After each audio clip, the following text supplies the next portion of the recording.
Hello students, देखो दिसंबर 23 CA foundation का revision test paper RTP हम सॉल्व करने जा रहे हैं। सबसे पहला जो इतने अमेंडमेंट इन्होंने बताए हैं, ये नए अमेंडमेंट नहीं है। कंपनी में जरूर स्मॉल कंपनी का डेटा अब 2 करोड़ 20 करोड़ की जगह 4 करोड़ एंड 40 करोड़ हो गया paid up capital and turnover के भी आप पे। बाकी एलएलपी वाले अमेंडमेंट ऑलरेडी दिसंबर 22 में आ गए थे। तो अगर आपको ये एलएलपी वाले अमेंडमेंट देखना है तो आप YouTube पर पीयूष सर वीएसआई लॉ दिसंबर 22 की आरटीपी देख लेना, उसमें सारे अमेंडमेंट आ जाएंगे। नए अमेंडमेंट नहीं है, ठीक है। तो अमेंडमेंट का तो अपना काम खत्म। बस एक अमेंडमेंट जो अपने अच्छा वाला और काम का है वो स्मॉल कंपनी का है, वो नो डाउट फॉलो करना चाहिए। एलएलपी के सारे अमेंडमेंट कहते हैं इसमें ऑलरेडी हो रखे हैं।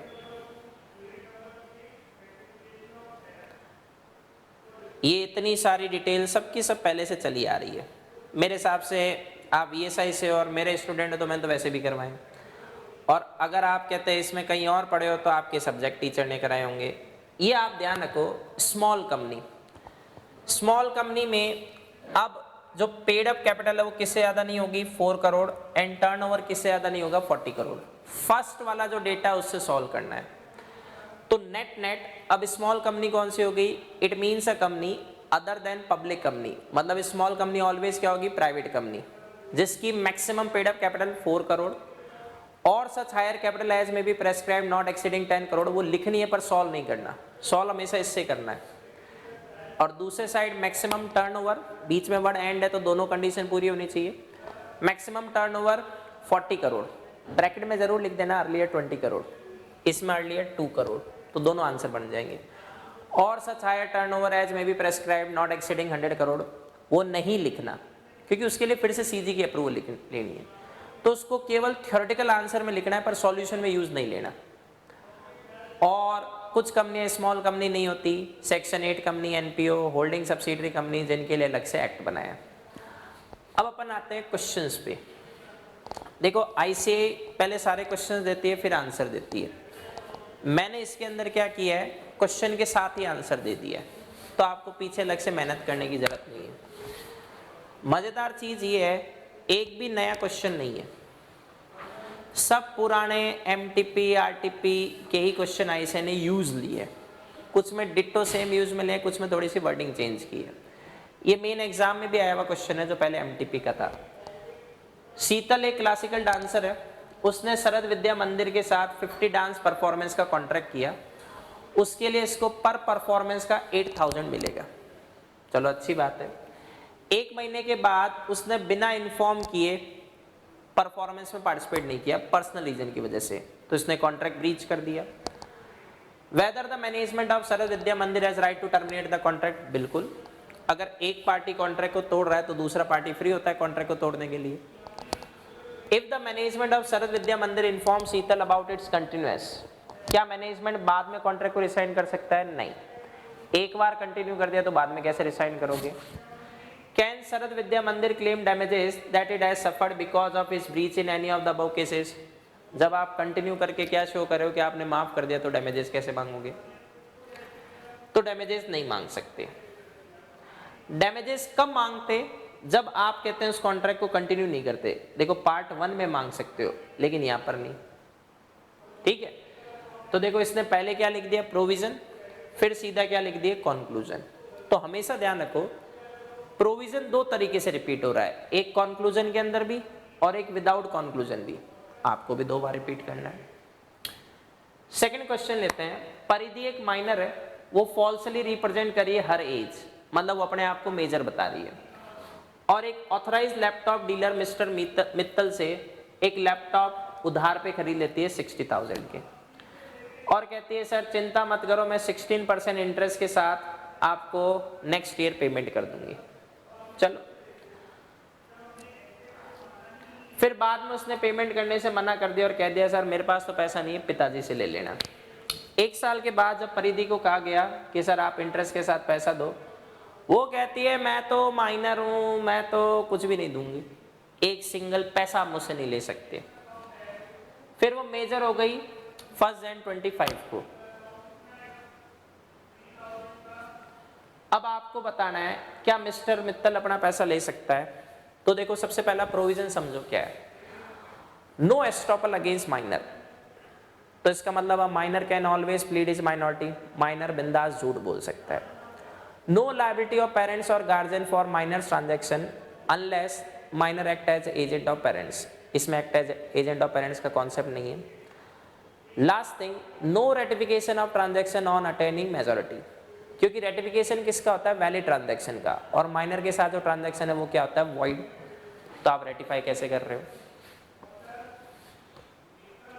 तो देखो इतना सिंपल आंसर है, पर ये सीधा 6 या 7 नंबर का क्वेश्चन मेन एग्जाम में बन सकता है। देखो इसे,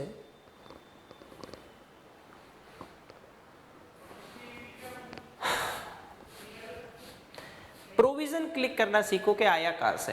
केस स्टडी तो लॉटरी होती है। रोहन को रेस्टोरेंट में एक वॉलेट मिला, सारे कस्टमर से पूछ लिया भाई तुम्हारा है क्या, उन्होंने कहा नहीं।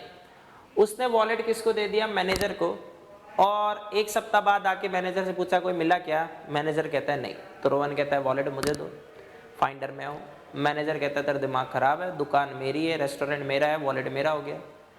Who is the next best owner, finder is the next best owner of lost goods, Hollins versus howler.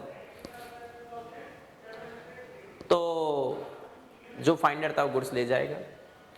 Sohan एक वेल्दी इंडिविजुअल है, इसने लोन दिया है 80,000 का मुकेश को 26 Feb 2021। फिर से लोन है, ये एप्रोप्रिएशन ऑफ पेमेंट है।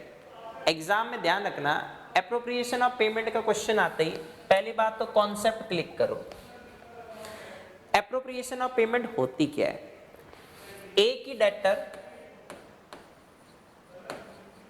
एक ही क्रेडिटर से एक से ज्यादा डेप्ट लेता है at different rate of interest पे, at different point of time पे। तो जैसे इस केस में सोहन ने लोन दिया किसको, मुकेश को। पहला लोन कौन सी डेट को दिया है, 80,000 26 Feb। ये भी देखो एमटीपी का रिपीट क्वेश्चन है।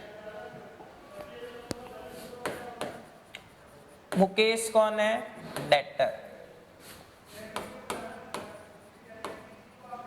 सोहन कौन है, क्रेडिटर।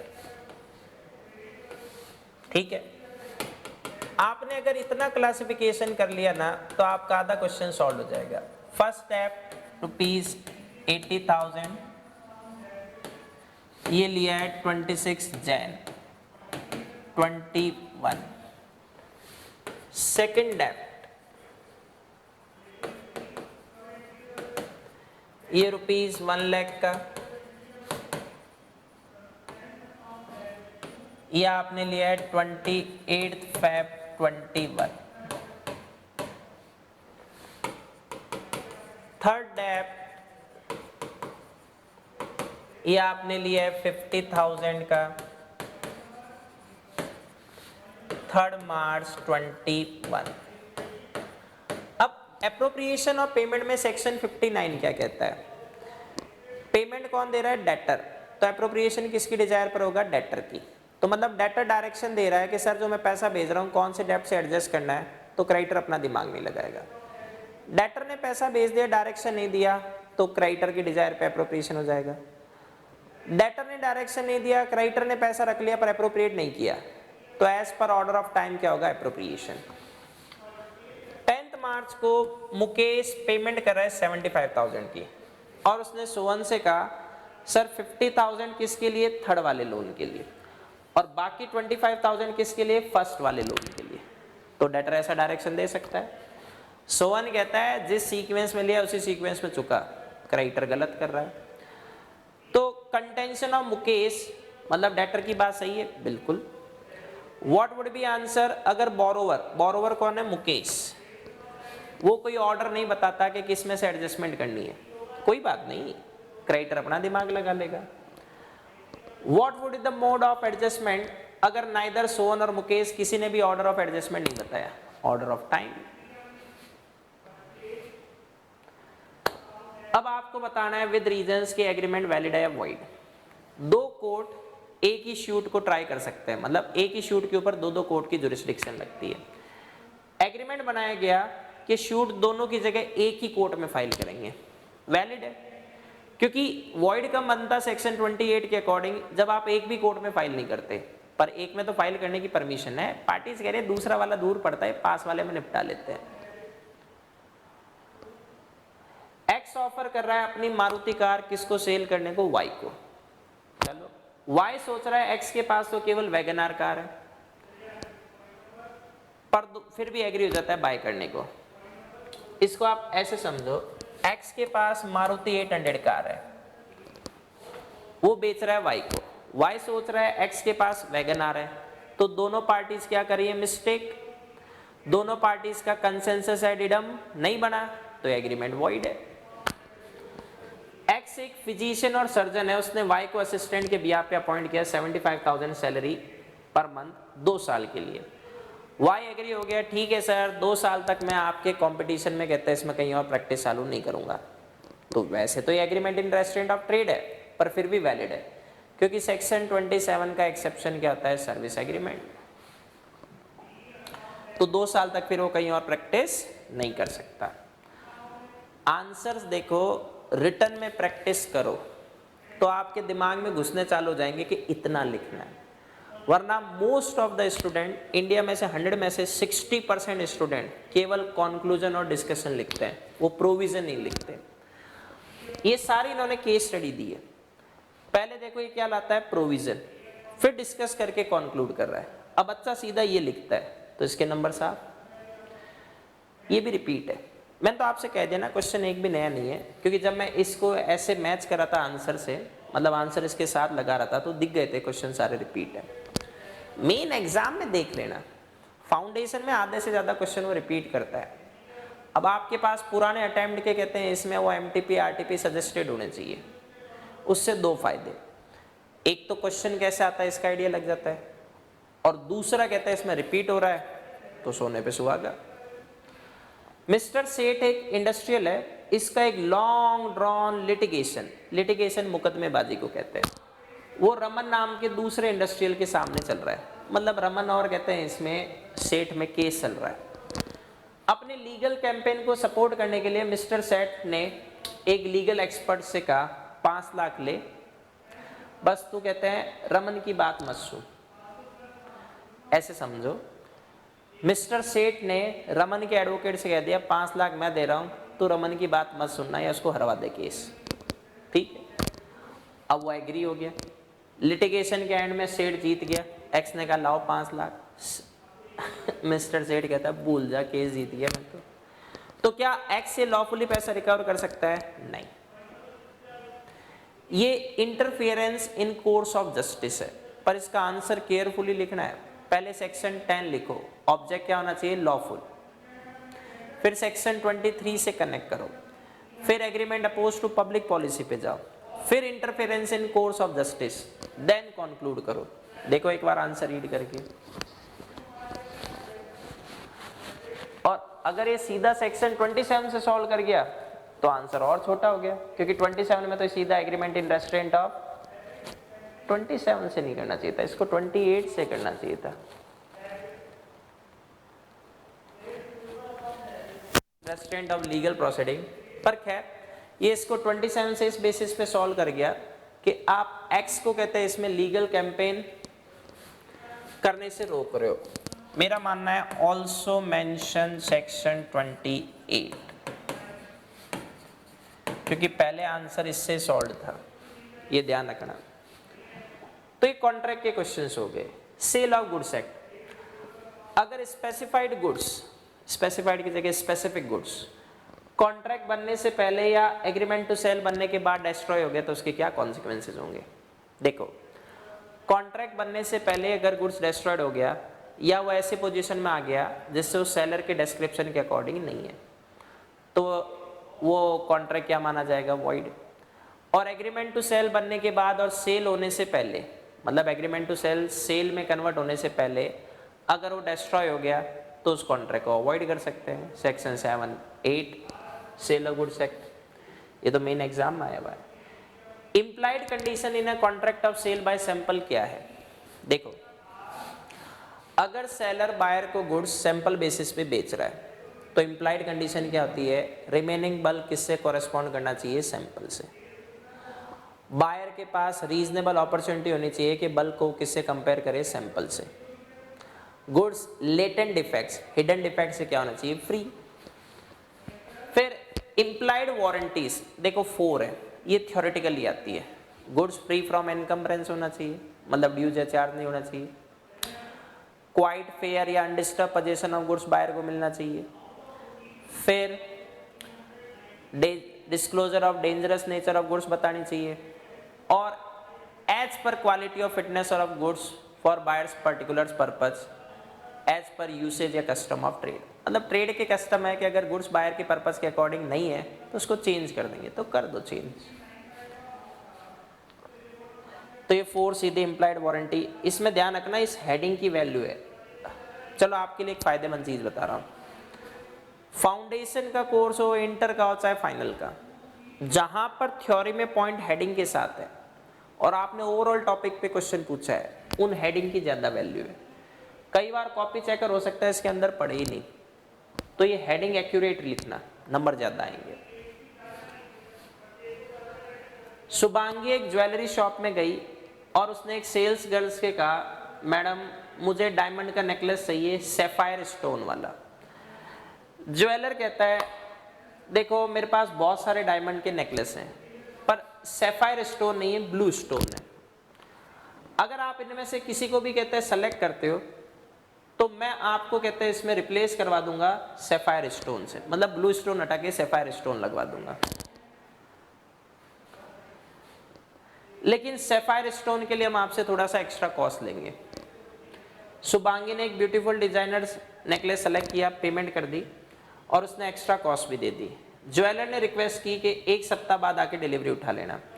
जब 1 सप्ताह बाद गई तो उसको पता चला सैफायर स्टोन की वजह से जो डिजाइन ऑफ नेकलेस है वो बिल्कुल खराब हो गई। अब ये कॉन्ट्रैक्ट को टर्मिनेट करना चाहती है। सेल अनकंडीशनल कॉन्ट्रैक्ट है, एग्रीमेंट टू सेल कंडीशनल होता है। यहां पर कंडीशन क्या थी? सैफायर स्टोन लगेगा ब्लू स्टोन की जगह, तब ओनरशिप पास ऑन होगी। पर आपने जब ये लगाया तो उसकी डिजाइन ही डिस्टर्ब हो गई, तो बायर के पास राइट है, वो कॉन्ट्रैक्ट को टर्मिनेट कर सकती है।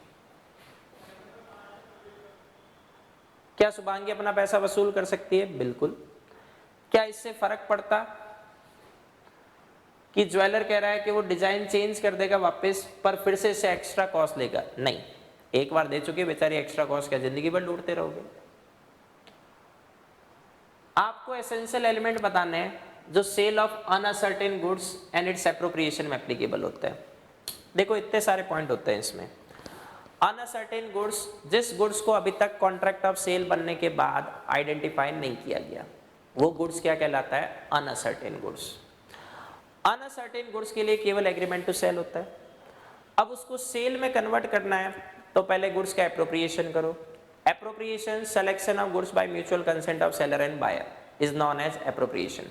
सेलर और बायर दोनों एग्री हो गए उस गुड्स के लिए, सेलर बायर की एसेंट से, बायर सेलर की एसेंट से। कंसेंट एक्सप्रेस हो सकती है, इंप्लाइड हो सकती है, गुड्स कंफर्म करना चाहिए जो डिस्क्रिप्शन गिवन किया सेलर ने उससे।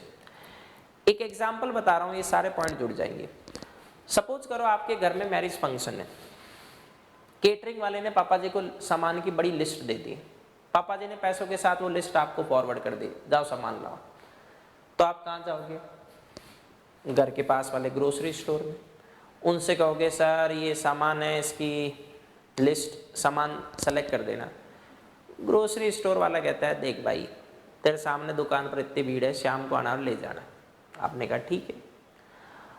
अब जो गुड्स है वो लिस्ट में लिखे हुए हैं और वो गुड्स कहते हैं इसमें शॉपकीपर के पास, शॉप या गोडाउन में, तो गुड्स कौन सा है? Uncertain.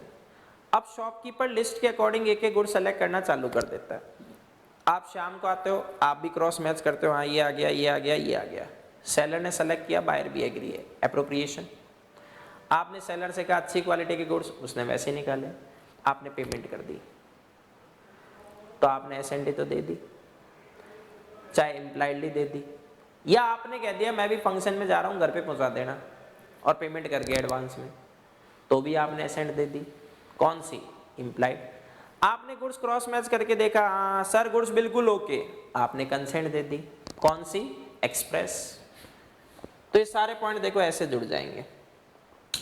Mrs Kanchan went to the local rice and wheat wholesale shop, और उसने शॉपकीपर से कहा सर 100 केजी बासमती राइस चाहिए। तो बायर ने अपना पर्पस किसको बता दिया? सेलर को।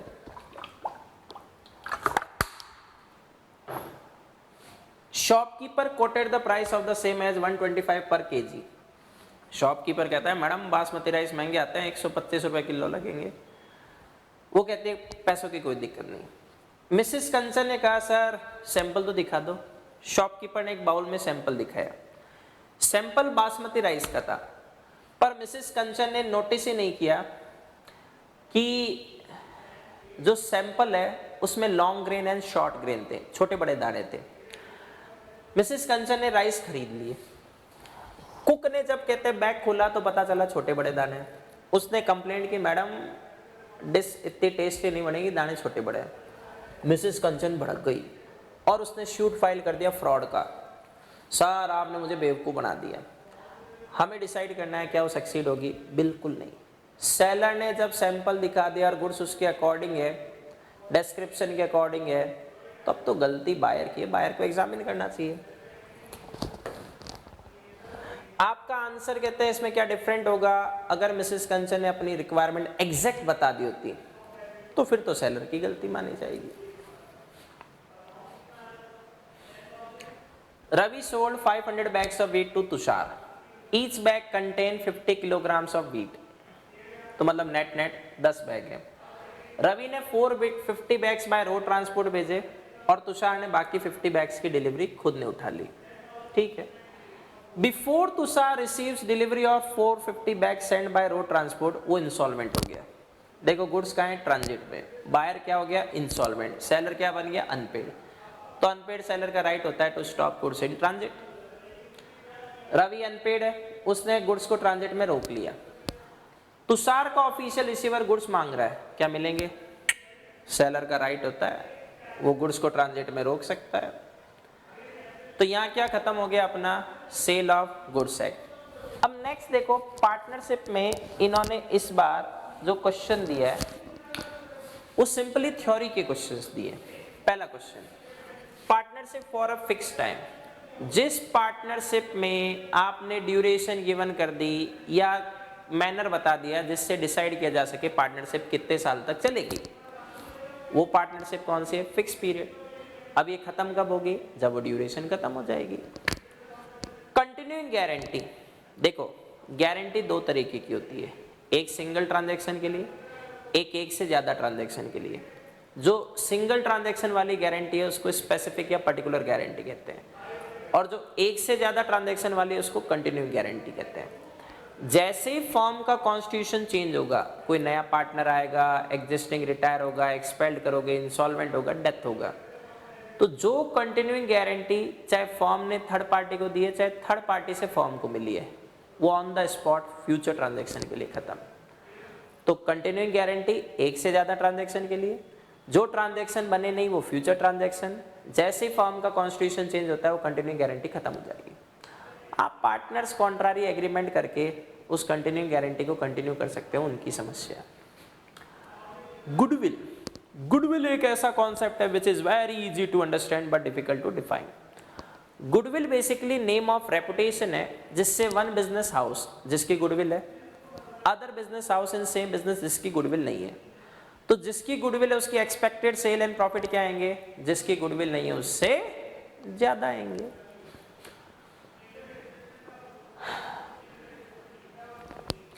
मैसर्स एबीसी एसोसिएट एक पार्टनरशिप फर्म है जो 1990 में बनी। एबीसी पार्टनर्स है। ए बहुत सीनियर पार्टनर और 78 इयर्स का है। वो फर्म में जो अपना हिस्सा है वो अपने बेटे जो एक सी है उसको ट्रांसफर करना चाहता है। बी और सी इसमें इंटरेस्टेड नहीं है कि विकास कहते हैं फर्म को ज्वाइन करे, ठीक है, पर पार्टनर ने अपना हिस्सा ट्रांसफर कर दिया। तो सेक्शन 29 कहता है एक पार्टनर के पास राइट है कि वो फर्म में अपना हिस्सा किसी को ट्रांसफर कर सकता है। तो ट्रांसफरी फर्म के बिजनेस में क्या नहीं कर सकता, इंटरफेयर नहीं कर सकता, वो किसी अकाउंट्स की बुक्स और देखने की डिमांड नहीं कर सकता जब तक फर्म चल रही है।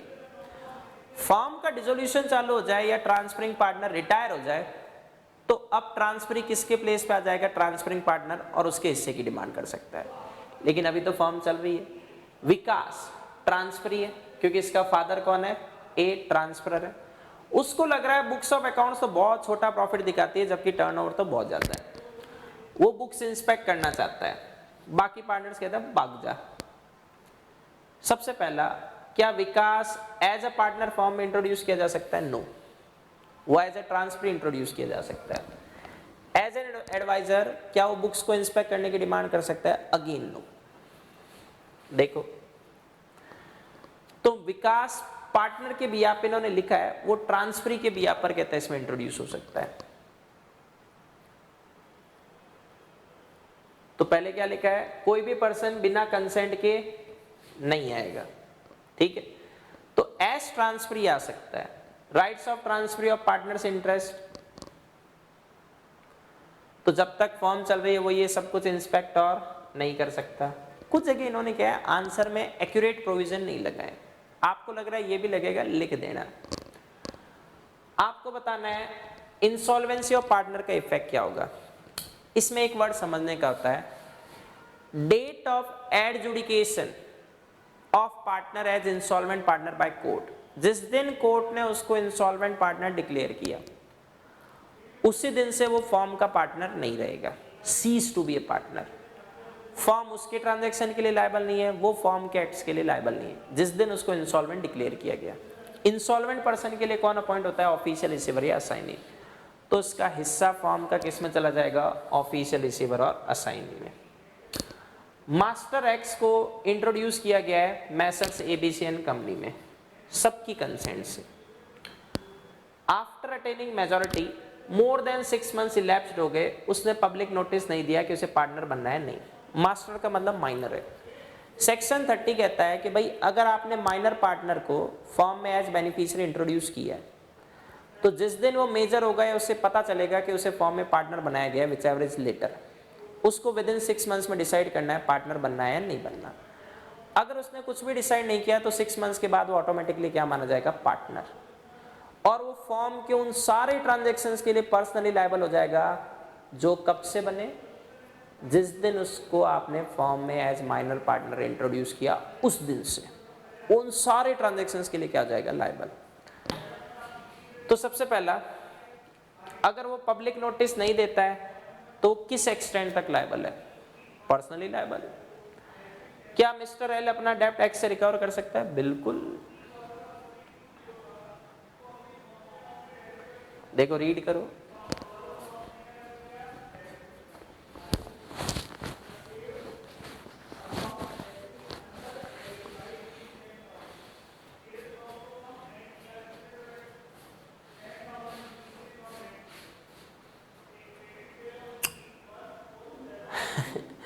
ये दिसंबर 21 का सजेस्टेड देख लेना, उसमें मेन एग्जाम में 6 मार्क्स का कट पेज क्वेश्चन आया था।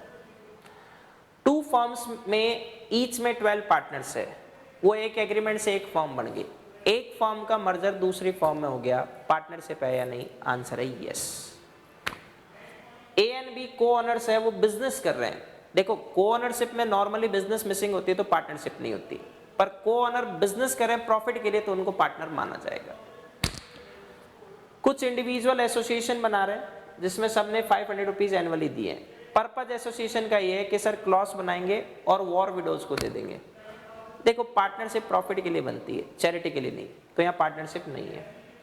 ए एंड बी को ऑनर्स है, वो पीस ऑफ लैंड का जो रेंट है उसको आपस में बांट लेते हैं। को ऑनर में अगर बिजनेस है तब तो पार्टनरशिप होती है, यहाँ बिजनेस मिसिंग, पार्टनरशिप नहीं।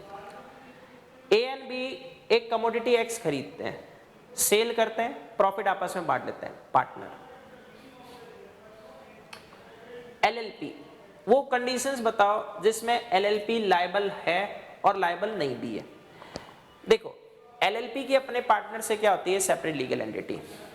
तो कोई भी पार्टनर अगर ordinary course of business of LLP में कोई फ्रॉड करता है, रॉन्गफुल एक्ट करता है, नेग्लिजेंट एक्ट करता है तो उसके लिए एलएलपी लायबल है। एलएलपी कब लायबल नहीं है? जब पार्टनर ने अपनी अथॉरिटी से बाहर जाके कोई ट्रांजैक्शन किया, थर्ड पार्टी जानता है कि ये ट्रांजैक्शन पार्टनर की औकात के बाहर है, तो उसको ट्रांजैक्शन बनाना ही नहीं चाहिए। फिर भी बनाता है तो एलएलपी लायबल नहीं है। या थर्ड पार्टी को यही नहीं पता कि वो जिससे डील कर रहा है वो पार्टनर ऑफ एलएलपी है। जब थर्ड पार्टी ये नहीं जानती कि एलएलपी का पार्टनर है, तो उसके दिमाग में एलएलपी आई नहीं, तो एलएलपी क्या नहीं होगी? लायबल नहीं होगी। लास्ट 2 क्वेश्चन बचे हैं कंपनी के। बीसी प्राइवेट लिमिटेड और उसकी subsidiary KL private limited hold करिए 90,000 and 70,000 shares PQ private limited में। देखो, बीसी प्राइवेट लिमिटेड और सब्सिडरी क्या है? KL private limited. एक कंपनी है पीक्यू प्राइवेट लिमिटेड, ये होल्डिंग कंपनी है और ये इसकी सब्सिडरी। इसके पास 90,000 शेयर्स हैं, इसके पास 70,000 शेयर्स हैं।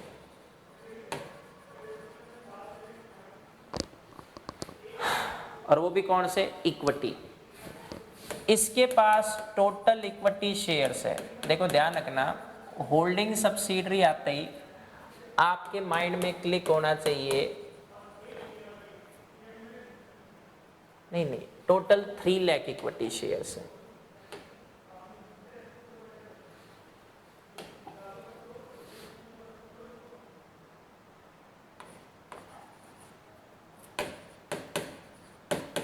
तो होल्डिंग कंपनी कौन सी होती है? Superior company. सब्सिडरी कंपनी कौन सी होती है? इंफीरियर। होल्डिंग कंपनी कौन होती है? जब किसी कंपनी का मोर than half of total voting power किसी और के पास हो, चाहे खुद के पास है सब्सिडरी को मिला के, तो ये जो सब्सिडरी होल्ड कर रही है वो भी किसके माने जाएंगे? होल्डिंग के। तो 3 लाख इक्विटी शेयर्स में से मोर देन हाफ किस पे बन जाएगा? 1,50,000 प्लस पे। इनके पास कितने हैं? 1,60,000। तो ये जो पीक्यू प्राइवेट लिमिटेड है इसकी भी सब्सिडरी होगी। क्या इससे फर्क पड़ता? बीसी प्राइवेट लिमिटेड के पास एक भी शेयर नहीं होता और सारे शेयर्स केएल के पास होते, कोई दिक्कत नहीं। सब्सिडरी के पास दूसरी कंपनी में जो शेयर्स है वो किसके माने जाएंगे? होल्डिंग के।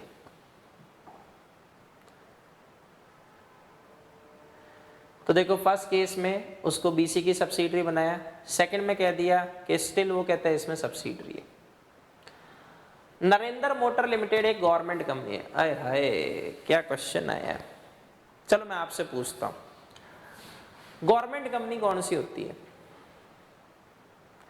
जिसकी 51% और मोर पेड अप कैपिटल किसके पास है? सेंट्रल गवर्नमेंट या स्टेट गवर्नमेंट, या पार्टली बाय सेंट्रल गवर्नमेंट और पार्टली बाय स्टेट गवर्नमेंट, या partly by one state government और partly by other state government. यही।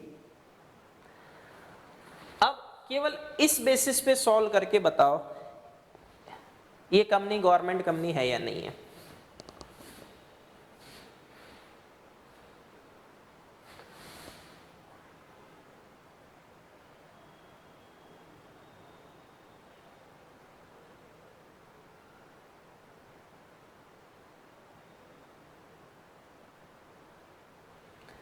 नरेंद्र मोटर लिमिटेड एक गवर्नमेंट कंपनी है। सा ऑटो प्राइवेट लिमिटेड की पेड अप कैपिटल है 10 करोड़, जिसमें 10 लाख शेयर्स हैं।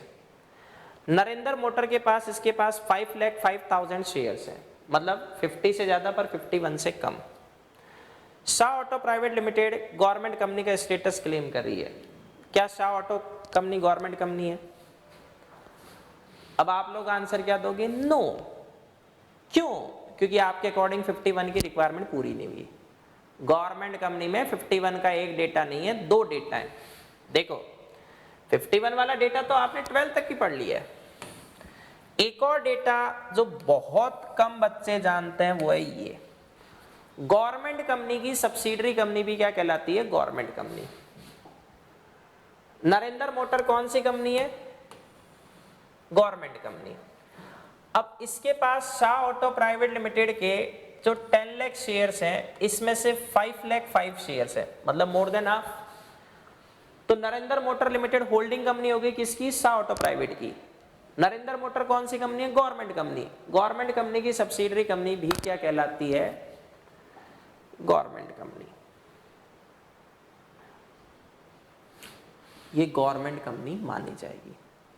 मैं देखो केवल लॉ का पोर्शन करवाता हूँ क्योंकि मैं लॉ ही पढ़ाता हूँ।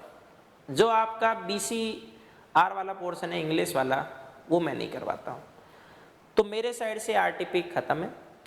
RTP मैंने कहते हैं इसमें आपका टाइम सेव करते हुए फटाफट करा दिए। फिर भी आपको लगता है कोई क्वेश्चन बच गया तो ये YouTube पर आएगी। अटेम्प्ट की कोई लिमिट नहीं है, मर्जी है जितनी बार देखना। पर मैं एक सिंपल सजेशन देता हूँ, ज़्यादा मार्केट में जो YouTube पर भंडारे खुले हुए हैं, अलग अलग कहते हैं सब पर्सन अपना शॉर्टकट 10 दिन में कैसे करना है, 15 दिन में कैसे करना है, उसमें मत जाओ। Set the target and hit the target. Company 13 marks की आएगी, फिक्स है। पार्टनरशिप 16 मार्क्स की आएगी, फिक्स है। सेल 16 मार्क्स का आएगा, फिक्स है। ये तीनों टिप्स पे ले आओ। कॉन्ट्रैक्ट बड़ा है, पूरा मत करो तो पहले 2, 4, 6 यूनिट कर लो। अगर आप ये कर जाओगे तो भी आपके एग्जाम में लॉ में ही कहते हैं इसमें 40 से 50 मार्क्स आ जाएंगे। LLP आप छोड़ सकते हो अगर आपको लगता है लेंथी पड़ रहा है, क्योंकि LLP हमेशा क्वेश्चन नंबर 2 के B में आएगा, वो ऑप्शनल क्वेश्चन है, तो 2 को छोड़ देना। तो बदले में आपका 1, 3, 4, 5 एंड 6 कंपलसरी हो जाएंगे। कोई बात नहीं, एक पूरा एक्ट छोड़ दिया, एक भी नंबर का नुकसान नहीं है। स्ट्रेटेजिकली करो। कुछ रिटर्न आंसर्स की प्रैक्टिस अभी भी करके देख लेना, नुकसान नहीं होगा, फायदा ही होगा। एग्जाम में नपातुला आंसर बनेगा। और जितने क्वेश्चन ICAI के कर सकते हो, ICAI के, ये ऑथर की बुक पे मत जाओ। ICAI के क्वेश्चन और ICAI के आंसर होते हैं। डिग्री ICAI से लेनी है। तो मेरे साइड से आपको बेस्ट ऑफ लक।